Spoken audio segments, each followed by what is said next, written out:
Welcome students. History विषय की class में आप सभी का स्वागत है।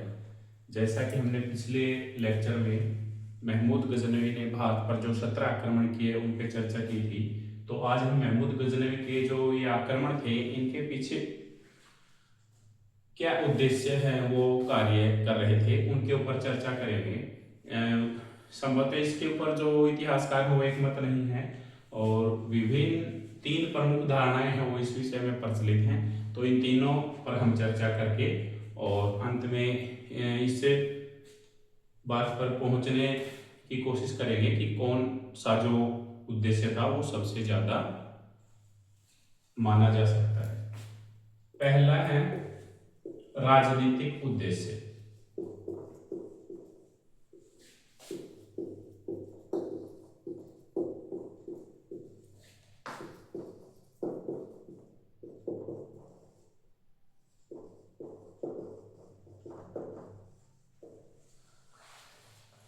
कुछ इतिहासकारों का यह मानना है कि महमूद गजनवी ने जो भारत पर आक्रमण किए उसके पीछे उसकी साम्राज्यवादी महत्वाकांक्षा थी। वो एक विशाल साम्राज्य की स्थापना करना चाहता था।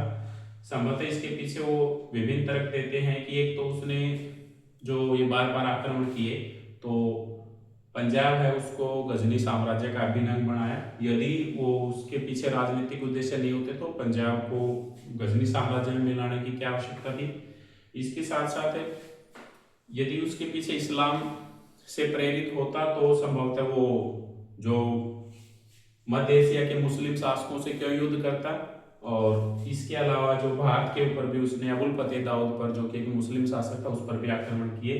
तो ये सब दर्शाते हैं कि उसके भारत पर आक्रमणों के पीछे राजनीतिक उद्देश्य हैं, उनसे वो प्रेरित हो रहा था।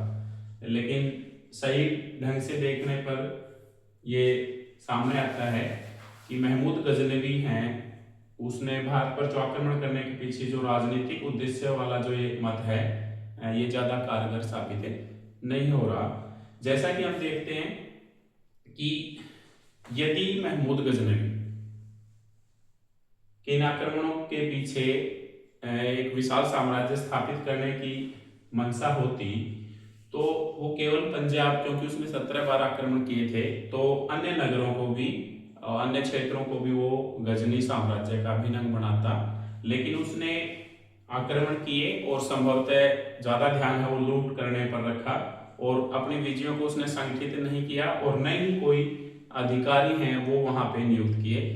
पंजाब को शामिल करना है वो उसकी मजबूरी थी, क्योंकि भारत के ऊपर बार बार जो आक्रमण उसको करने थे तो पंजाब है वो एक तरह से प्रवेश द्वार के रूप में कार्य कर रहा था और इससे के ऊपर अधिकार भी किए बिना भारत के अंदरूनी भागों में घुसना उसके लिए असुरक्षित होता। संभवतः इन कारणों से उसने भारत पर आक्रमण किया।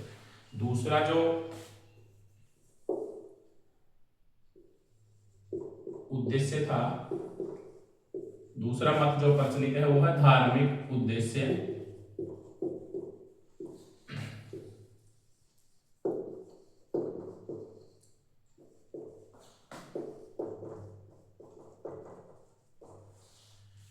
इसको हम कह सकते हैं जो विशेषकर जो मुस्लिम इतिहासकार हैं जिसमें तारीख यामीनी का लेखक कुतुबी है और इसके साथ साथ अलबेरुनी है जो महमूद गजनवी के साथ आया था और जिसने तारीख हिंद या तहकीक हिंद लिखी थी। इन विद्वानों का यह मानना है कि जो महमूद गजनवी के भारत पर आक्रमण करने के पीछे जो धार्मिक उद्देश्य थे और वो भारत में इस्लाम का प्रसार करना चाहता था। इस्लाम का प्रसार, स्प्रेड ऑफ इस्लाम। अब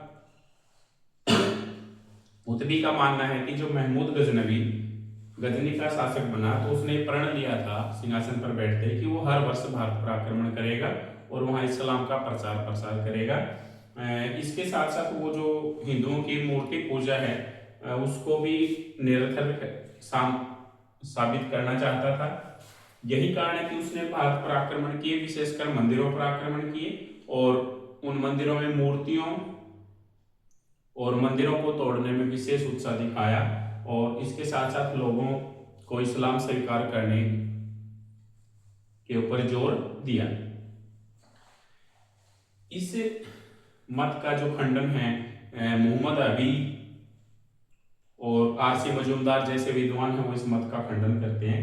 उनका मानना है कि जो यदि महमूद गजनवी का भारत पर आक्रमण करने के पीछे जो उद्देश्य है वो इस्लाम का प्रचार प्रसार करना होता, तो संभवतः उसने भारत में जो क्रूरता दिखाई, जैसा कि हम देखते हैं सोमनाथ के मंदिर के आक्रमण के समय 5,000 सैनिकों को मौत के घाट उतार दिया और उसके बाद 50,000 जो आम जनता है वहां कत्लेआम का आदेश देकर के 50,000 लोगों को मौत के घाट उतार दिया। तो संभवतः ये दर्शाता है कि जो महमूद गजनवी है तो इस्लाम है वो भी इसकी इजाजत नहीं देता इतनी क्रूरता दिखाने की, तो इसके पीछे धार्मिक उद्देश्य नहीं हो सकते। इनका मानना है कि जो धन की लूट है वो इसका मुख्य उद्देश्य था। तो तीसरा है आर्थिक उद्देश्य।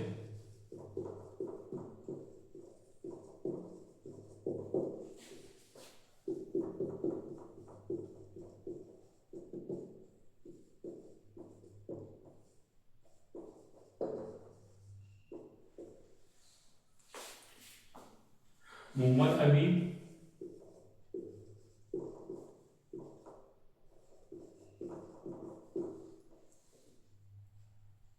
आरसी मजूमदार आदि विद्वान हैं वो इससे मत का समर्थन करते हैं कि महमूद गजनवी के भारत पर आक्रमण करने का जो मुख्य उद्देश्य था वो भारत के धन की लूट था।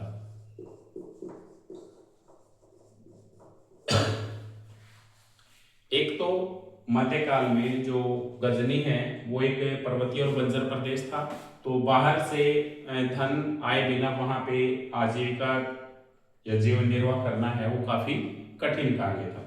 इसके साथ साथ महमूद गजनवी है वो विशाल साम्राज्य की स्थापना करना चाहता था, उसके लिए भी धन की आवश्यकता थी।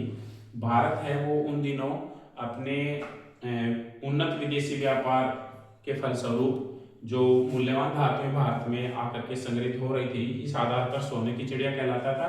और यहाँ की राजनीतिक स्थिति भी ऐसी थी कि महमूद गजनवी यहाँ से धन लूटना उसके लिए आसान होता। तो संभवतः ये कारण थे कि उसने भारत पर आक्रमण किया और विशेषकर भारत के मंदिरों में काफी धन जमा था, तो वहां पे एकत्रित धन उसको आसानी से मिल जाता। इन कारणों से उसने मुख्य रूप से मंदिरों को ही निशाना बनाया।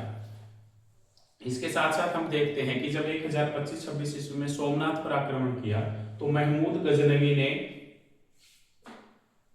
सिंध के क्षेत्र से होते हुए सैकड़ों मंदिर उसके सामने आए, लेकिन उसका सीधा निशाना सोमनाथ का मंदिर ही था, या इससे पहले नगरकोट का जो मंदिर है उनको लूटने का उसका सीधा जो उद्देश्य था वो वहां प्राप्त जो संग्रहित विशाल धन है उसको प्राप्त करना था। तो इस आधार पर अंत में हम जो ईबी हैवेल है, ईबी हैवेल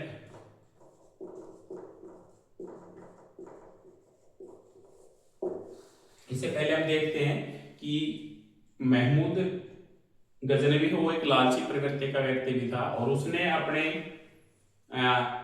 जीवनी लिखवाने के लिए फिरदौसी नामक विद्वान है उसको नियुक्त किया, लेकिन जब उसने शाहनामा की रचना कर दी तो उसे 60,000 अपने जो वायदे के मुताबिक 60,000 जो सोने की असरफियां देनी थी वो देने से इनकार कर दिया। इसके साथ साथ जो वो मृत्यु की सैया पर पड़ा था उस समय भी वो अपने धन को देखकर रो रहा था कि मैंने आजीवन इतना धन लूटा लेकिन मैं अब मृत्यु के समय अपने साथ इसे नहीं ले जा सकता। इसके साथ साथ उसने इस धन में से 1 रुपया भी किसी को नहीं दिया। ये सब दर्शाता है कि वो एक लालची प्रवृत्ति का व्यक्ति था और भारत के धन की लूट करना ही उसका मुख्य उद्देश्य था।